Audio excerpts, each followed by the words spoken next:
வயநாடு நிலச்சரிவில் உயிரிழந்த தாயின் உடலை கண்டு ஒரு குடும்பமே மார்பில் அடித்துக் கொண்டு கதறும் காட்சிகள் இவை.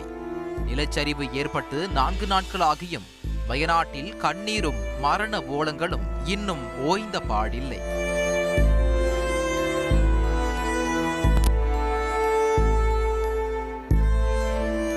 மண்ணில் புதைந்துள்ள உடல்கள் அடுத்தடுத்து மீட்கப்பட்டாலும் 3 நாட்களுக்கு மேல் ஆகிவிட்டதால் அவற்றை அடையாளம் காண்பதில் பெரும் சிக்கல் ஏற்பட்டுள்ளது.